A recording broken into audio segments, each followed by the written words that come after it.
संभाजीराजे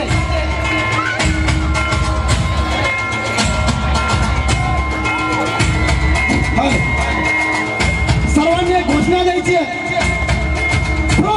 गणपती बालक हिंदवी स्वराज्य विस्तारक छत्रपती श्री संभाजी महाराज यांचा आवाज नाही आला. परत छत्रपती संभाजी राजे की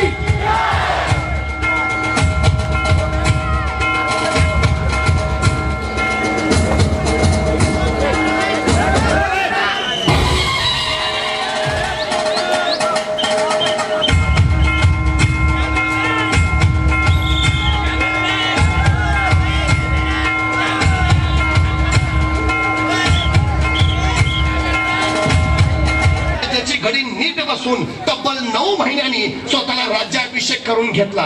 संभाजीराजे स्वराज्याचे दुसरे छत्रपती झाले. पण त्याच वेळी महाराष्ट्राचं आभाळ काळवंडलं होतं. एके दिवशी संभाजीराजांनी सरलसकरांना विचारलं, मामासाहेब स्वराज्याचा घाट बांधावा म्हणतो, पण औरंगजेबाचाही थाट उतरला पाहिजे. जागा शोधा मोक्याची. आणि हंबीररावांनी जागा काढली. अगदी मोकेच राज एक जागा आहे, बुर्हानपुरा. दारूट मुल्क दख्खन. बुर्हानपुरा म्हणजे औरंगजेबाची दख्खनीतील राजधानी. एखाद्या सुंदरीच्या गलावर तीळ शोभावा असा बुर्हानपुरा शोभतो. ऐश्वर्य, संपत्ती, सामर्थ्य, अफाट. आणि त्यातोही कडला चावा. मग टाका छापा त्या बुर्हानपुरावर. करा कोळसा पुरा त्याचा. आणि सुटले मराठे. बुर्हानपुराचे 17चे 17 पुरे सुटले. काही बुर्हानपुरा म्हणजे औरंगजेबाचं हळवा काळीच पान. पण चेंदा मेंदा करून टाकला मराठ्यांनी. पहिला तडाखा सोसतो ना सोसतो तो संभाजीराजांनी दुसरा तडाखा दिला, औरंगाबाद. औरंगजेबाच्या नावाने बसवलेला औरंगाबाद. संभाजीराजांनी त्यालाच हात घातला. इतकं लुटलं, इतकं धुतलं की औरंगजेबाच्या नावाशिवाय तिथं काही ठेवलंच नाही. एखाद्या बागेचं सौंदर्य डोळ्यात साठवावं म्हणून डोळे मिटावे आणि पुन्हा उघडून बघावं तर पुढं स्मशान दिसावं अशी अवस्था औरंगाबादची केली होती. औरंगजेब चरपडला भयान वैतागला. पण त्याच वेळी त्याला तिसरा तडाखा बसला. दस्तुरखुद औरंगजेबाचा मुलगा त्याचा शहजादा अकबर औरंगजेबाच्या विरोधात उठला आणि सरळ आला महाराष्ट्रात. कारण त्याला माहिती आहे या पुऱ्या पुऱ्या पुऱ्या हिंदुस्थानात औरंगजेबाशी झुंज घेईल असा एकच मर्द सर्जाय, संभाजी. तो आला सरळ संभाजीकडच. औरंगजेबाला दुसरं कुणी नमू नाही शकत. औरंगजेबाला दुसरं कुणी झुकवू नाही शकत. औरंगजेबाला दुसरं कुणी मातीत गाडू नाही शकत. एकच संभाजी. आणि संभाजी औरंगजेबाचं साम्राज्य म्हणजे आशिया खंडातलं सगळ्यात मोठं साम्राज्य. आणि संभाजींचं स्वराज्य म्हणजे आशिया खंडातलं सगळ्यात छोटं साम्राज्य. मनभर सैन्य कणभर मराठ्यांना चिरडायला निघालं. औरंगजेबाच्या नुसत्या सरदारांची संख्या 14,500 होती. कैक नातलक शहजादे, अफाट अफाट सेनापती, 4 लाखाचं सैन्य, 14 कोटीचा खजिना, 40,000 हत्ती, 70,000 घोडी, 35,000 उंट. अरे औरंगजेबाची छावणी पडली तर 3 मैलाचा परिसर व्यापून जायचा. 3 मैलाचा केवढा अफाट सैन्य आला चालून महाराष्ट्रावर.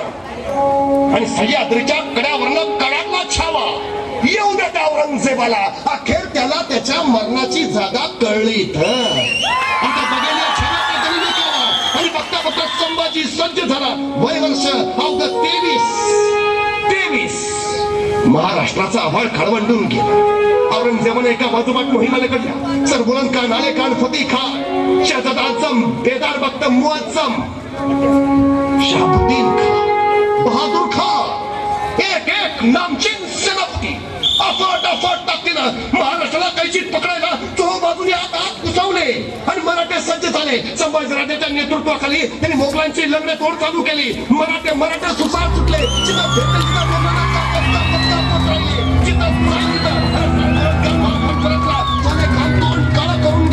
बहादूर खान नुसता पळून दाबला.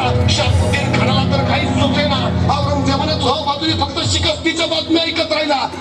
पराभव हार पराभव. अरे 23 वर्षाचा चावा संभाजी मोगलांना पार 16 के पळा सोडलं. तू महाराष्ट्रात येतो ना, संभाजीराजांनी विलक्षण युद्ध नीती केली. मराठ्यांच्या फौजा सर्व मोगलांच्या प्रांतात घुसवल्या. इतकं वाचलं की औरंगजेबाला काय कळलं, मराठी तिथं आले म्हणून सैन्य पाठवावं तर मराठ्यात पुढं, मराठी तिथं गेले म्हणून सैन्य पाठवावं, मराठी त्याच्या पुढं. अरे कुठं शिवावं, सगळीकडंच फटक निघालंय. इथं शिवावं तर तिथं मराठे फाडतायत, तिथं शिवावं तर मराठे तिकडं फडक निघालाय. कुठं ठिगळं लावावी. वैतागून संतापून गेला औरंगजेब. आपल्या सरदारांवर बरसात राहिला. क्या करते हो बंदोबस्त, किल्लत पहन के खाली मार खाते हो. इतनी फौज की कीमत ने खा गया वो दक्कन का चूहा. तसा कोई सरदार म्हणाला, हुजूर वो संभा शैतान है. अरे फिर हम कहा शैतान से कम है. फिर भी क्यों शिकस्त, फिर भी क्यों हार. औरंगजेबानं मोठ्या थाटात मराठ्यांविरुद्धची मोहीम उघडली. पण संभाजीराजांनी त्याची पुरती वाट लावली. घराडला संभाजीराजा. आमच्याच वाटेवर येऊन आमच्याशीच वाटमारी करणाराची त्याच्या वाटेवर जाऊन वाट लावल्याशिवाय आमच्या वाटेवर परतत नाही आम्ही. तलवारीच्या टोकावर भाकरी भाजतात मराठे, तुला भाजायला वेळ नाही लागणार. आणि बघता मराठे भाजत सुटले. त्या धगीन औरंगजेब हैराण झाला. अरे काय करावं. वैतागला संतापला औरंगजेब आणि त्याने त्याच रागात डोक्यावरची पगडी काढली, खाली आपटली. जोपर्यंत त्या संभाजीला पराभूत करत नाही वा गिरफ्तार करत नाही तोपर्यंत डोईवर भादीशाही पदाची पगडी घालणार नाही. इथंच महाराष्ट्रात मेला औरंगजेब. पण मरते वेळी सुद्धा त्याच्या डोईवर भादीशाही पदाची पगडी नव्हती. मरेपर्यंत संभाजीराजाने त्याला ते भाग्य मिळूच दिलं नाही. औरंगजेबाला मराठ्यांना पराभूत करताच आलं नाही. सल करत होता पण काही उपयोग नव्हता. अरे औरंगजेब बोलत खूप होता पण संगत काहीच नव्हता. औरंगजेब चालत खूप होता पण पोचत कुठंच नव्हता.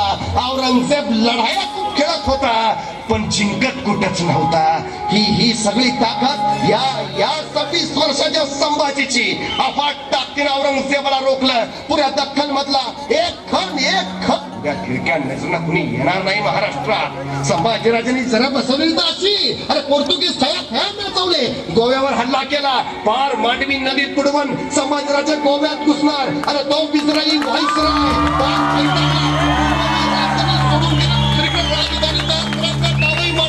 पोर्तुगीजांचा राज्य संभाजीराजांनी उद्ध्वस्त केला. इंग्रजांची तह केला. इंग्रजांची मस्ती पुरती जन्मली. सरळ केजरीवाल नावाच्या गव्हर्नरला सांगितलं मुंबई विकत दे आणि चल चालू पाड. अरे जर त्यावेळी संभाजीराजांनी तहात मुंबई विकत घेतली असती ना तर 150 वर्ष इंग्रजांचे पाय आमच्या छातडावर नाचलेच नसते. इंग्रजांचा धोका ओळखला होता ना तो या सर्जा संभाजी. औरंगजेब थया नाचवलाय. पोर्तुगीज वाकवलाय. इंग्रज झुकवलाय. सिद्धी पार आडवा केलाय. एक नाही दोन नाही तब्बल 12 आघाड्यावर निग्राची पंजे फाड करत सेना धुरंधर सर्जा संभाजी अजिंक्यच राहिलाय. वैतागला 9 वर्ष संभाजीराजांनी तब्बल 140 लढाया केल्या पण एकाही लढाईत पराभूत न होणारा राजा म्हणून गिनीज बुकला सुद्धा फक्त संभाजी राजांचीच नोंद घ्यावी लागली. कधी हरला नाही, मागा फिरला नाही, तह केला नाही, नमला नाही, झुकला नाही, वाकला नाही, अजिबात नाही. जो झेपावत राहिला आधी उत्साहानं, अफाट ताकदीनं, प्रचंड शौर्यानं. आपण शिवछत्रपतींचे पुत्र आहोत याच धारणेनं बस जगवत राहिला स्वराज्य, संवर्धित करत राहिला स्वराज्य अफाट ताकदीनं. अरे एवढंच नाही, कर्नाटकात गेले, कर्नाटक मुठीत घेतलंय. तंजावर पर्यंत फार मराठी राज्याच्या सीमा भडवल्या. त्रिवेंद्रम, त्रिचनापल्ली, मद्रास, कावेरी नदी ओलांडली. तो पाषाण कोट जिंकलाय. चेष्टा नाही, आंध्र प्रदेश, कर्नाटक, तामिळनाडू, मद्रास कुठवर झेप मारली या सर्जा संभाजी. आणि कधी रायगड, कधी पन्हाळा, कधी गोवा, कधी जंजिरा, कधी त्रिचनापल्ली, कधी पाषाणकोट. अरे वाऱ्यासारखा फिरतोय नुसता. दिवसाच्या 24 तासातले 20 तास घोड्यावर मान टोकून लढायचा, प्रसंगी शाडूच्या मातीच्या भाकरी खायचा, पण मराठी राज्यासाठी अफाट ताकदीनं झुंजत राहायचा. अरे तलवारीच्या टोकावर मरण घेऊन हिंडतात मराठे. औरंगजेबा तुला मारायला फक्त नाही लागणार, आई भवानीचं राज्य हे, नको हात घालूस. गरजत राहिला, बरसत राहिला संभाजी राजा. आणि अखेर औरंगजेबानं आपल्या दरबार यांना विचारलं, क्या किया जाए? आणि सगळे सरदार म्हणाले, हुजूर वापस लौट चलते हैं, अभी दम नहीं है हुजूर.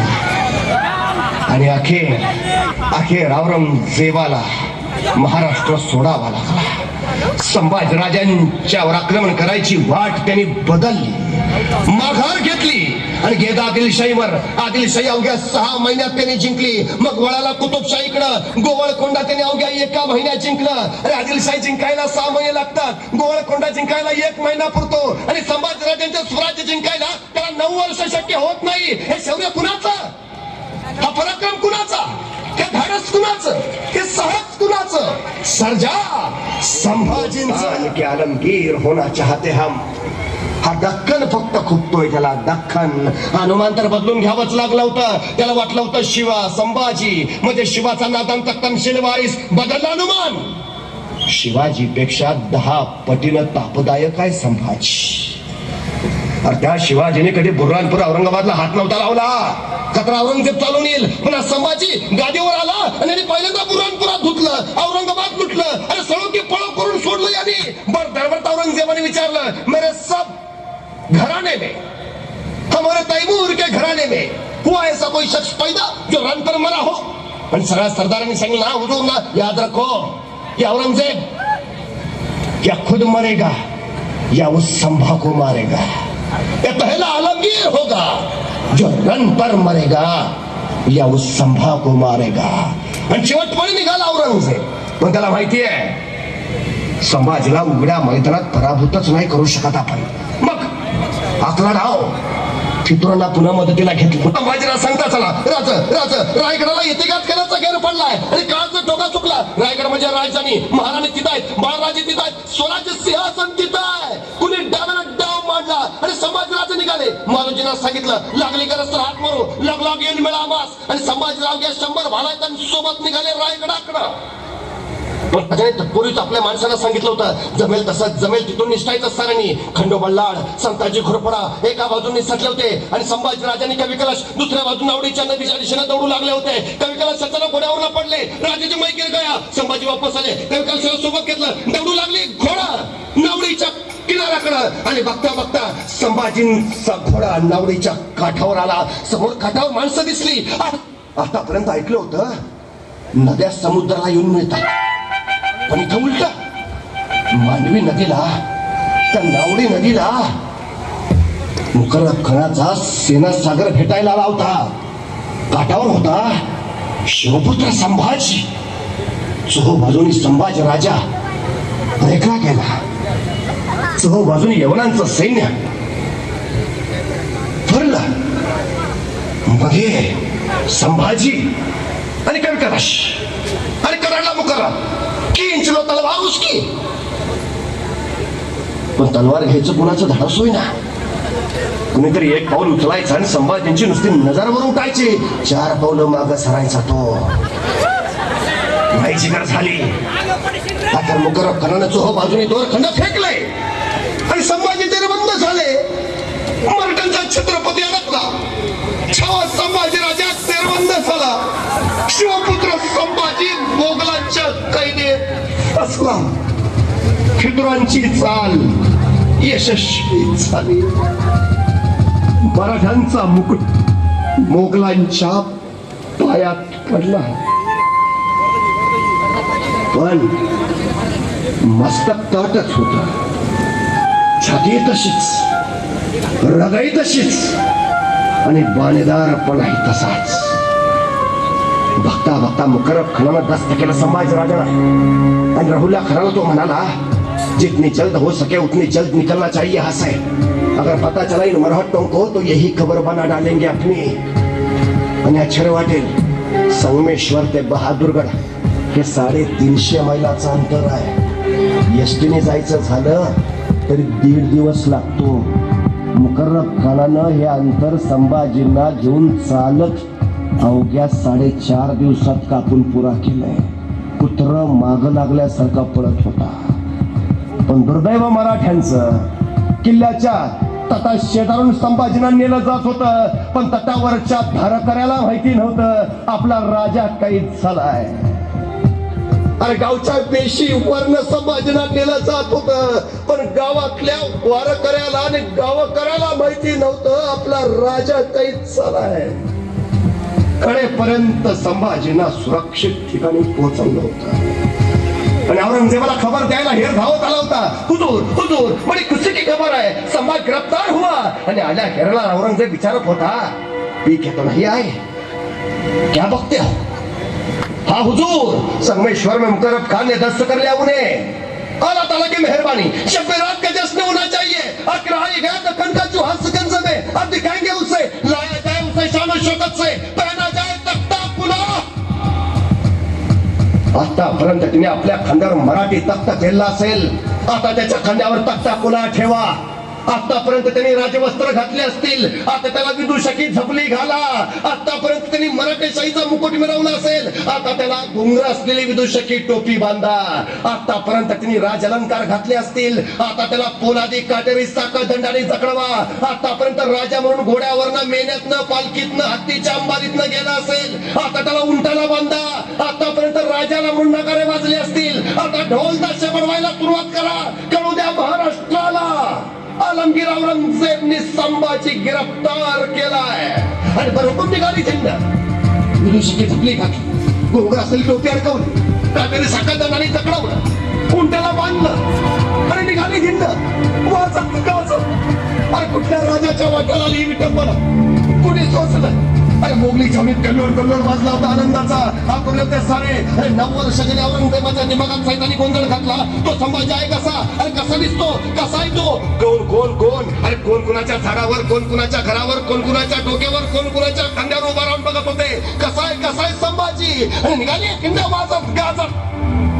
अचानक कुठून तरी भिरभिरणारा दगड यायचा, छातीवर आदळायचा, रक्ताची चिरकांडी यात्रेचा कल्लोळ उडायचा. कुणीतरी यायचं, उंटाची शेपटी पिरगाळायचं, उंटा थया थया नाचायचा, अंगावरचे काटेरी साखळ दंड टोचायचे, बोचायचे, जागोजागी जखमा करायचे. कुणीतरी यायचं, अंगावर थुंकायचं, कुणीतरी यायचं, एखादं शिबी द्यायचं, कुणीतरी यायचं, तलवारीच्या टोकाने संभाजींच्या अंगावर रेषा उठवायचं. रेषेबरोबर रक्ताची धार लागायची आणि मातीवर रक्त रक्त मुद्रा उमटवीत जायची. अरे कुणी सोचलं? अरे विंचवाच्या लवलव करणाऱ्या वेदना कुणाच्या वाट्याला आल्या का? अरे झुकला असता, वाकला असता, नमला असता तर आयुष्यामध्ये जगला असता. मग का नाही केलं? का सोसत राहिला सगळं? का सहन करत राहिला विटंबना? स्वराज्यास्मितेसाठी, स्वराज्यासाठी, मराठी दौलतीसाठी. तर इतका इतका अनन्वित छळ, इतके रक्ताळले होते संभाजी, इतके शेंदूर फासल्या हनुमानासारखे दिसत होते. बस इतकी जागा ठेवली नव्हती रे शरीरावर वार वार करायची. पण एवढं सगळं सोसून सुद्धा छावा होता ताट. झुकली नाही मान, वाकला नाही कणा, तसाच बाणेदारपणे आला औरंगजेबाच्या दरबारात. तख्तासीन झालेला आलमगीर औरंगजेब दरबारात आल्या आल्या वजीर असद खान करारला, संभा झुक जाओ आलमपाना के सामने. आणि करारला कवी कलश, राजा है वो, झुकेंगे नहीं झुकाएंगे. चुप, याद रख, कैद में तो आला ताला के दरबार में है. चुप. तो त्या जुळ्या आवाज ऐकू आला, सबूर असद सबूर, अभी बहुत पूछना ही सही. आणि आज ते कदम शहनशाह हिंदुस्तान आलमगीर गाजी औरंगजेब तख्तावरनं खाली उतरला. संभाजींच्या पुढे आला. तो रक्ताळा संभाजी एकदा निहाळला आणि नजर स्थिरावली डोळ्यांवर. तीच नजर, तेच तेज. आणि औरंगजेब म्हणाला, 9 बरस का था, तब ये मिला था हमें आगरा में। तब पूछा था हमने इसे, क्यों रे संभा, तुम्हें हमारा डर नहीं लगता? और इस संभा ने जवाब दिया था, हमें किसी का डर नहीं लगता, लेकिन हमारी वजह से सबको डर लगता है। कभी ठंडा पानी मिल दी, लेकिन अब नहीं। अल्लाह ताला की मेहरबानी, आखिर आज कैद में है तो हमारे। आणि त्या खुदाचे आभार मानायला औरंगजेब गुडघे टेकून खाली बसला, नमाजाच्या रुकाता पडायला लागला। आणि त्याची ती अवस्था बघून संभाजीराजांनी कवी कर्षांना विचारलं, कवीजी, कवी आहात आपण, मग या प्रसंगावर सुचते का एखादी कविता? आणि आश्चर्य वाटलं कवी कर्षांना, अरे काय माणूस मृत्यूच्या बोटात आहे, औरंगजेबाच्या दरबारात आहे, याला भीती नाही, भय नाही, हा माणूस म्हणतोय सुचते का एखादी कविता? ही काय कविता ऐकायची वेळ आहे? कवी म्हटला, हा राजन, का नाही, ऐका राजन, तुम हो सांचे, खूप लढे हो जंग, देख तुम्हारा तेज, तखत तेजत औरंग। और राजे काय लढला तुम्ही जंग, काय तुमचं तेज, काय तुमचं शौर्य? राजे, तुमचं तेज बघून औरंगजेब स्वतःचं सिंहासन त्यागून तुमच्या पुढे येऊन गुडघे टेकून बसलाय। सर्दी सावरंग तार जोडला, चप, बताओ संभा, बताओ, कार काय खजाना, कार किए लूट, कार काय खजाना? तसा कडाडला संभाजी, अरे हिंदुस्थानचा खजाना, इथं मातीचा कणन म्हणतो मी सोनं। औरंगजेब, तू गिळलास खजाना, तू गिळलास हिंदुस्थान, पण आम्ही मागणार नाही तुझ्यासारखे, होणार नाही भिकारी। अरे हिंदुस्थान हाक मारून भीक देतो तुझ्यासारख्याला, घेत नाही असा, घेऊ मनगडाच्या बळावर, बस। सरफरात राहिला औरंगजेब, सरफरात। ये मरहट्टे क्या खिलाते हैं अपने बच्चों को? क्यों पैदा नहीं हुआ ऐसा एक भी शख्स हमारे जमाने में? तो मराठी आपल्या पोरांना काय खायला घालतात? का असलं एक तरी पोरग माझ्या घरात नाही जन्माला? पण संभाजी म्हणाला, अरे तुझ्या पोटी कसा जन्मेल संभाजी? अरे कसा जन्मेल संभाजी तुझ्या कुशीत? संभाजी जन्मेल तो शिवछत्रपतींच्या कुशीत आणि महाराष्ट्राच्या कुशीतच। आणि स्वतःच्या बापाला विष देणारा तू, स्वतःच्या भावाची खुलेआम कत्तल करणारा तू, तुझ्या पोटी कसा येईल संभाजी? संभाजी येईल फक्त सह्याद्रीच्या कड्यावर, आणि बस तुझ्या लढण्यावर। याद राख, महाराष्ट्राच्या मातीत उभा आहेस तू, इथंच माती करू, आमच्याच वाटेवर येऊन आमच्याशीच वाटमारी करणाराची त्याच्या वाटेवर जाऊन वाट लावल्याशिवाय आम्ही आमच्या वाटेवर परतत नाही, हा इतिहास आहे आमचा। अरे छत्रपती संभाजी महाराज की। आणि चमकला औरंगजेब, त्याला काही कळे ना, अरे कैदेत कोण आहे, तू का मी? पण अखेर विचारला त्यांनी, मेरे कौन से सरदार शामिल थे तुम्हें? आणि उसळा संभाजी, अरे तख्तासाठी रक्तावर उलटणारी जात नाही आमची, आई भवानीचे भुगे आम्ही, विकणार नाही इमान, होणार नाही बेईमान, मरू इथंच, रक्ताचा अखेरचा थेंब असेपर्यंत इथंच। याद राख, सिंहाचे बछडे जगतात सिंहासारखे आणि मरतात ही सिंहासारखेच, नको लागूस नादाला। आणि आखिर औरंगजेब संतापला, ले जाओ इसे हमारी नजरों के सामने से, निकाल दो इसकी आंखें जलाती है बहुत हमें, काट डालो इसकी जबान बोलती बहुत है, जाओ। अखेर वडबुद्रुक तुळापूरच्या वरस्तंभाला संभाजींना बांधलं गेलं। औरंगजेबानं सुचवलेल्या सजेचा अंमल चालू व्हायचा, तरी बघितलं संभाजीने आज्ञा डोळे काढायची, लालबंद तापलेल्या तप्त सळ्या घेऊन येताना दिसले हपशी, दुराच्या रेषा हवेत सोडतात सळ्या त्या, लालबंद सळ्या, कळून चुकलं, डोळे जाणार होता, संभाजीने मिटले नेत्र आणि डोळ्यापुढे उभा राहिले राजा शिवछत्रपती,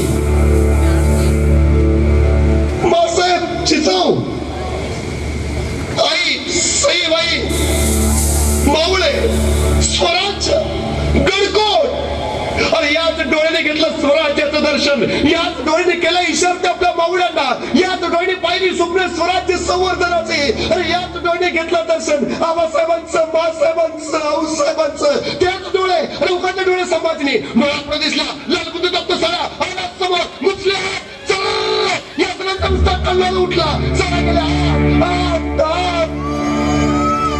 निघाला त्याच वेगानं बाहेर, डोळा नव्हत्या कुठंच, उरला होता नुसत्या खोपण्या, काळ्या कबिंड, उग्र तर्प बाहेर फेकणाऱ्या. अरे पायात काटा घुसला तर 8 दिवस पाय धरून बसतो आम्ही, डोळ्यात लालबुद्ध दप्त सळ्या गेल्या असतील, किती किती सोसलं असतील, अरे किती सहन केला असेल, किती. अरे कुणाच्या वाट्याला आलाय हा न्याय, कोणी सोचला ह्या यातनांचा झहरी नंगा नाच का? अरे रगेल असते, रंगेल असते तर झुकले नमले असते ना. कुठुनाला हे आत्मधैर्य, कुठुनाला हा आत्मसंयम, कुठुनाला ही जिगर. तोपर्यंत सजेचा दुसरा अंमल चालू झाला होता. सजावटी जबान काढायची, तपशी आले लाकडाची नंगी तलवार घेऊन, पण संभाजींचं तोंड बंद आहे, जीभ छटणार कशी. मग हापशी पुढे आले, जबडा उघडायची कोशिश करू लागले, पण जबडा उघडे ना. मग दोघांनी कानावर दाबून जोर दिला, प्रचंड दाब दिला, प्रचंड दाब, पण उघडे ना जबडा. मग एकाने मस्तकावर प्रहार केला, पण जबडा उघडे ना. आणि उघडेल कसा? वाघाचा जबडा आहे, वाघाच्या जबड्यात घालून हात मोजती दात यांच्या अवकात संभाजी.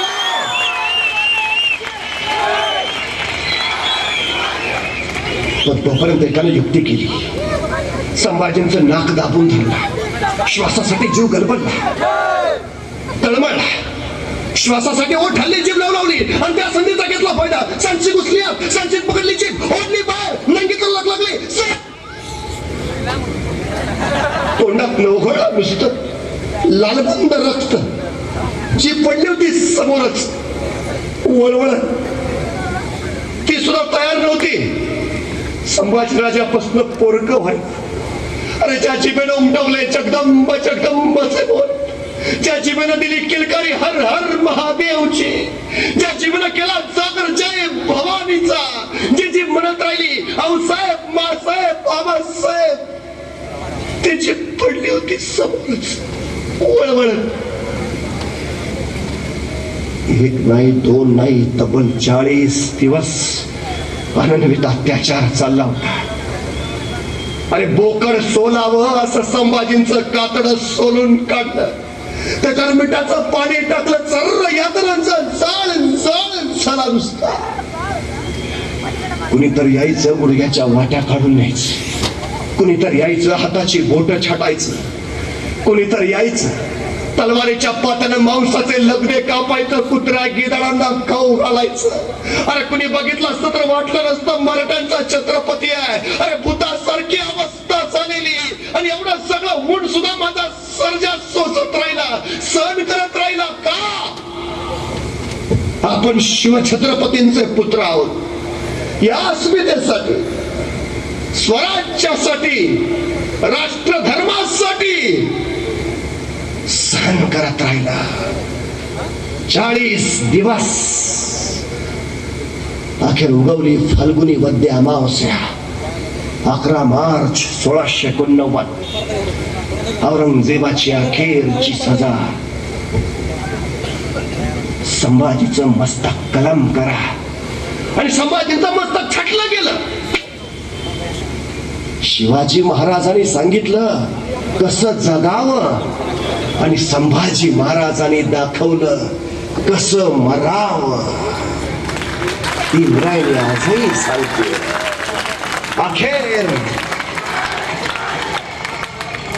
अखेर तू औरंगजेब म्हणत राहिला, सचमुच छावा है छावा शेर का, हमने आंखें निकाल दी उसकी, लेकिन उसकी आंखें झुकी नहीं हमारे सामने. हमने जबान काट दी उसकी, लेकिन उस जबान से उसने मांगे नहीं रहम के 2 लफ्ज. हमने हाथ तोड़ दिए उसके, लेकिन नहीं फैलाए उसने अपने हाथ हमारे सामने. हमने पांव काट दिए उसके, लेकिन नहीं टेके उसने अपने घुटने हमारे सामने, हमने गर्दन काटी उसकी, लेकिन उसकी गर्दन नहीं झुकी हमारे सामने। सचमुच छावा है छावा शेर का, या अल्लाह होंगे कामयाब कभी या ऐसे ही लौटना पडेगा खाली हात दिल्ली। पण दिल्लीला परत जायचं भाग्य औरंगजेबाच्या वाट्याला आलंच नाही। संभाजींच्या रक्ताच्या थेंबा थेंबातून इथं पुन्हा जन्माला आला हजारो लाखो संभाजी। अरे संताजी धनाजी सरकारी एक एक झुंजत राहिला, लढत राहिला, राजाशिवाय 14 वर्ष महाराष्ट्र औरंगजेबाशी टक्कर घेत राहिला आणि अखेर इथंच औरंगजेबाची कबर बांधून मग शांत झाला। अरे आज संभाजी संभाजींच्या बलिदानाची ही भावना होती, संभाजी राजांच्या राष्ट्रप्रेमाची।